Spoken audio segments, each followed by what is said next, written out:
Our topic of conversation this evening is body contouring after significant weight loss. Our guest expert, who's here to answer your phone calls at any time throughout tonight's show, is Dr. John Mancoll. I want to thank you so much for joining us tonight. Thanks for having me. Could you start us out by telling us how this type of surgery differs from perhaps what we discussed last month in regards to tummy tucks and liposuction for someone who's just looking to lose a little bit? Sure. These, in my mind, are very different patients. They're undergoing very different operations.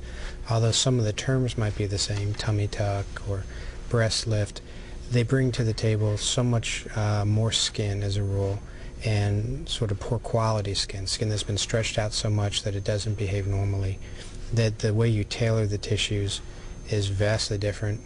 The extent of potential complications, bleeding, collections of blood under the skin, risk of DVT are also much greater in these folks.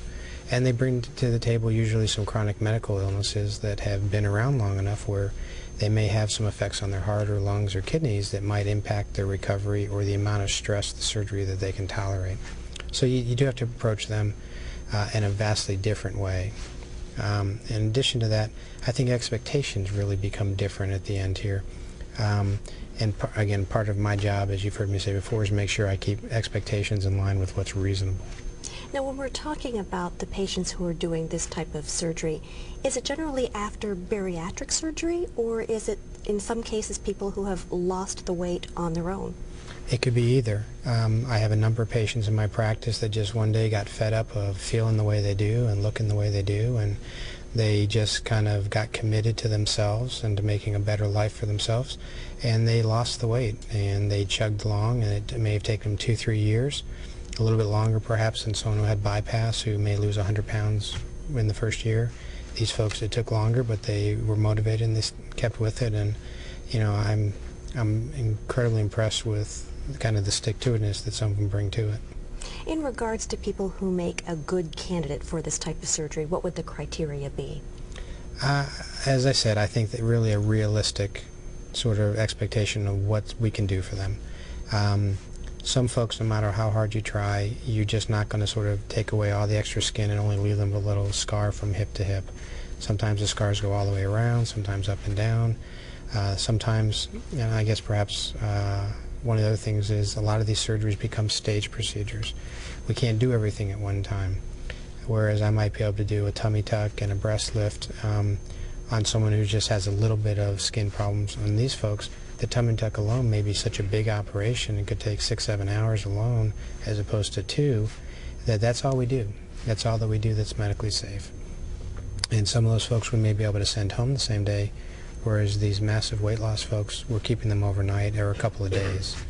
When we talk about staging the procedure, how long apart might the procedures be for the different body parts if we're talking about a significant weight loss with a lot of excess skin? What I'll typically do is I'll kind of group operations together. For example, the excess skin around the stomach and the back and the thighs can be managed usually one time. And then you may say, okay, 2-3 months later, after you're sort of kind of recovered and everything, we might be able to approach the arms and the breasts, because a lot of the laxities in one area rolls into another, so to speak, and you can utilize some of that tissue.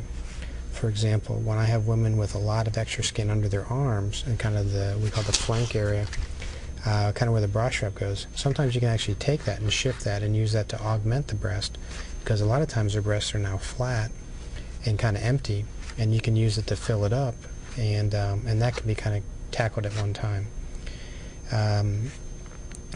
Other times the inner thigh, for example, I can't do while I do the outer thigh, so that's something that may be done as a third procedure, maybe coupling that with the neck, for example, when people have a lot of extra skin here. A lot depends on what's the patient's expectations, what really bothers them. What is insurance going to pay for, and what are they going to have to pay for themselves? Those are all factors that we sort of look at. And then you sort of look at what kind of time do they have for recovery, and you can pick and choose the procedures based on that as well. So if we're talking about a person who has lost significant weight and they're now stable in that weight, they're not Correct. intending to lose any more, at what point would you say, when you're in this process of thinking, I am dedicated or I am getting the bariatric surgery, either way I'm going to be losing this weight, how long ahead of time would you say you need to start planning perhaps for the body contouring, since, as we mentioned, some insurance companies do not cover this procedure for most instances? I tell folks, let me see you right at the very beginning when you're meeting with your bariatric surgeon.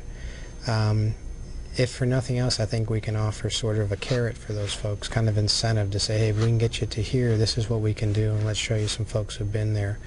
There are some folks I do take care of before they're at their ideal weight, because when that belly starts to get loose and hang down, they have such bad rashes, and it sort of goes down almost to their mid-thigh or sometimes further.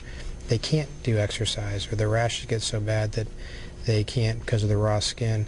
And I have a number of folks who I've sort of done an interim kind of procedure to get rid of that extra overhanging tissue, knowing that they still have more weight to go, but we're just trying to get it so they can keep on their exercise program. So not everybody will be taken care of only when all the weight's lost. A lot depends on sort of what the problems are. Now, you've brought some dramatic photographs, I think, that really show the difference as to what you can do in regards to removing the excess skin and tightening things back up, and wanted to know if you wanted to go through some of those. Let's take a look at those. This is just a schematic showing sort of the truncal area, just kind of identifying. If you look at sort of the orangey color, we see a lot of those sort of flank rolls, lower abdominal areas, outer thighs, the back, buttocks, thighs, and not shown on here is, in addition to the breasts, is the arms, the neck. Those are all areas at risk after you've lost a lot of weight. The next picture here shows a typical patient who's lost a bunch of weight. You sort of see this crepey skin. It's literally like crepe paper, very thinned out from being stretched for all those years, just roll after roll. Rashes develop in here. And we look at the next picture, it's sort of a compilation of before and after. Now this patient has a scar that goes side to side by the bikini line and then up and down from basically the base of the breast all the way down to the pubic area. Because you now, unlike a typical tummy tuck patient, you're really having to work in a lot of dimensions to tighten and get rid of that extra skin. And here's just a side view of it. And this is possible, but you know, it takes a lot of work for these folks to get here. The recovery is, 4 to 6 weeks sometimes. They really have to plan. They have to plan for getting themselves ready for surgery and having everything prepared afterwards. They need help at home. The risk of blood clots is significant in the sense that they can't just go and sit around. We'll even put some folks on Lovenox, kind of a blood thinner, for a few weeks till they're really moving on a regular basis. What are some of the side effects? We're talking about some of the risks and side effects as well that people should be aware of in regards to getting surgeries of this nature. Well, again, unlike sort of compared to the cosmetic tummy tuck that has a very low complication rate, I tell these folks there may be a 100% complication rate, a little wound breakdown, a little infection, blood collections under the skin called hematomas, fluid collections, soreness, pain. The risk of blood clots, as I mentioned, is a little bit greater. And the fact that, your scars may not be small. Breathing is also, you make sure they're taking good deep breaths afterwards. And nutrition's critical. I mean, the hardest part, I think, for a lot of folks that I see is they want to assume their hard days of nutrition and caring about things are over behind them. But truthfully, the statistics with bariatric surgery show, maybe a third of folks rebound because they haven't really kind of gotten onto the bandwagon or the philosophy that they have to modify their diet. They can stretch out their pouches. You can take a lot of calories with milkshakes. So you really have to make sure those folks understand psychologically the changes in their lifestyle, and then we can change the physical portion.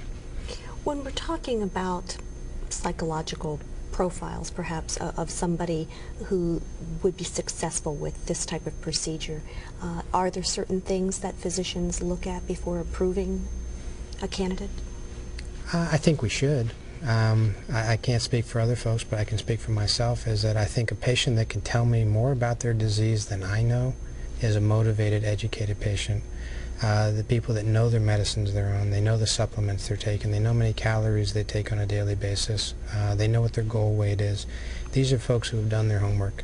These are folks I can count on to continue to do their homework and be vigilant. When I see a patient that comes in and I say, what medicine you taking, they say, I'm taking some for blood pressure, or what's your goal weight, and say, well, I don't know what my goal weight is. These are all things these folks should know. I mean, they should know more about their own health care than their doctors. And if they don't, they need to get educated on it, and I try and encourage them to do that. Because the only consistent patient at every office visit with all their doctors is them, and they can help their doctors take better care of them.